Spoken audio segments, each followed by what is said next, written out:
Hello, Gene Schwimmer here. Welcome to today's vlog. So many things I want to talk about, but it looks like I'm stuck on this same subject, the election.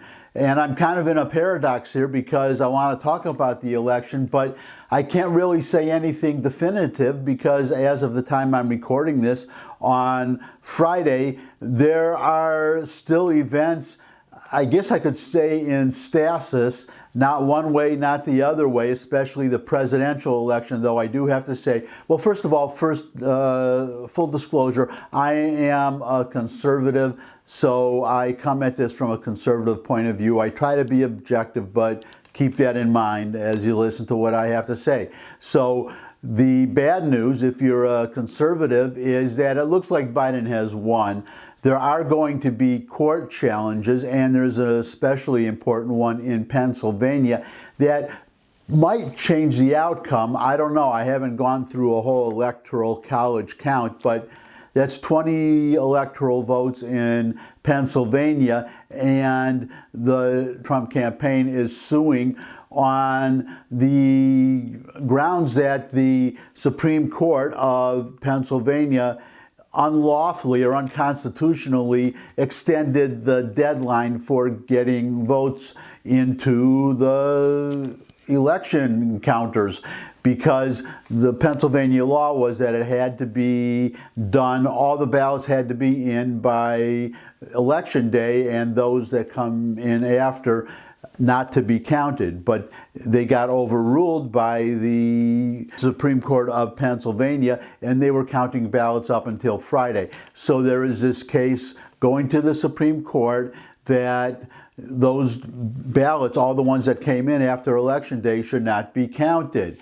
This is actually the second time that this case is going to the Supreme Court. The first time, you may recall, it was a split decision because there were 8 justices, the vacancy caused by the death of Ruth Bader Ginsburg having not have been filled by that time, and it split 4-4, and that kept that Supreme Court of Pennsylvania decision intact. But the case is going back to the Supreme Court. Now we have the full complement of 9 justices, and that 9th justice is Amy Coney Barrett, who is an originalist, which should mean that she'll interpret the Constitution as written, which says that state legislatures decide the time and manner, the conduct of the elections. There is no role under the Constitution for anybody else, or at least not at the state level. There is no role for the Supreme Court of Pennsylvania to overrule the state legislature of Pennsylvania. We'll see how that turns out. There are recounts coming up, at least one anyways, in Georgia, and then there are allegations of fraud. We'll have to see what evidence the Trump campaign adduces to prove or to demonstrate, number one, vote fraud, but number two, enough vote fraud that it makes a difference in the election. That's the state of affairs right now. You'll be watching this on Monday. Hopefully something will have happened over the weekend, but I think it's going to have to wait till some recounts are done and some cases are resolved. Now, there is good news, again, if you're a conservative, in the House. The GOP in the House was supposed to lose as many as 15 seats. They have so far picked up, I think, 6 or 7, but there are still some elections being decided. I don't know. The numbers keep changing as results come in. It was 30.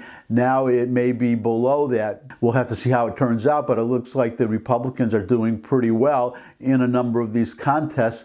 There is an outside, and I emphasize outside, chance that the Republicans can take over the House.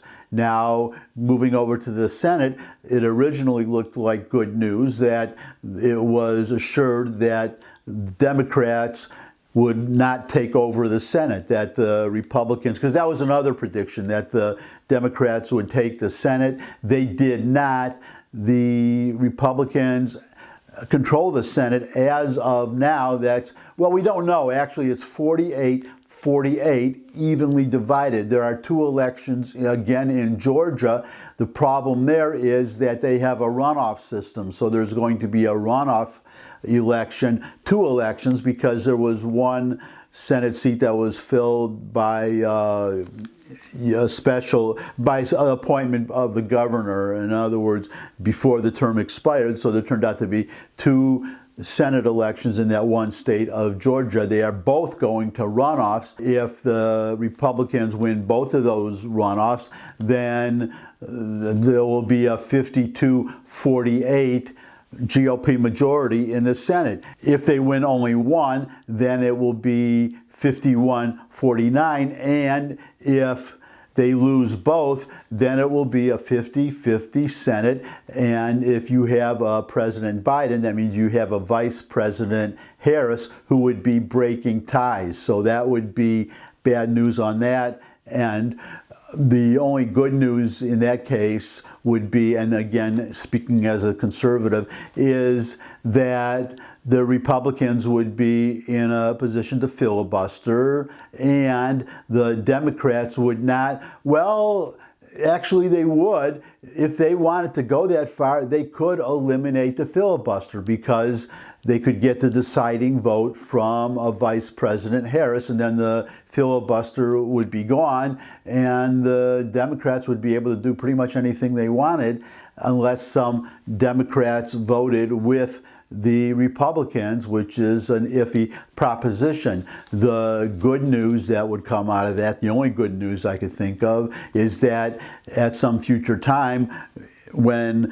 Republicans would retake the Senate, then there would be no filibuster, which is what may cause Democrats to think twice. There is also a problem going forward. Now, in 2022, the next election, the midterm election, there is potential really good news in the House for Republicans, because they have a much smaller number of seats to pick up. Plus, the Republicans did very, very well in the state level. They did not lose any state legislatures, meaning that the Republicans will be in control in a number of states for redistricting. And because of the results of the census, there will be at least a handful of House seats that will be switching from blue states to red states. So the Republicans will have additional seats to add, and they will be controlling the redistricting. So that is very good on that end. But on the other end, the Senate, they could lose the Senate. If they don't already, it could be an even Senate, as I just said now. And 2 years from now, according to an analysis that I just read just before recording this, there are a number, I think 7 vulnerable Republicans who will be up for re-election. It's possible that they could lose control of the Senate if they have not already this time in 2020 or in 2021 when the new Senate begins. If that happens, we're back where we started. It's kind of interesting. It'll go from, you'll have a House controlled. Right now you have a House controlled by Democrats and a Senate controlled by the Republicans, and that would completely reverse. So I just wanted to give you that whole state of play.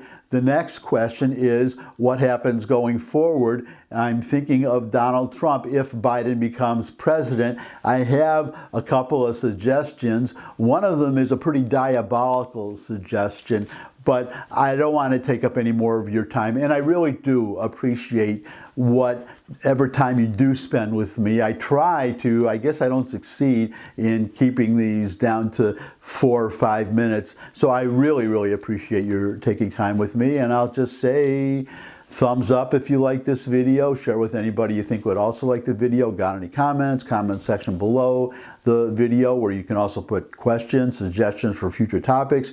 You could subscribe. I love getting new subscribers.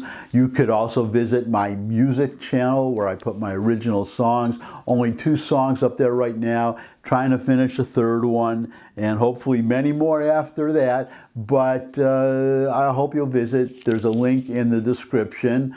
And other than that, I look forward to seeing everybody again. I hope you all come back and see me again. And until I do see all of you again, bye.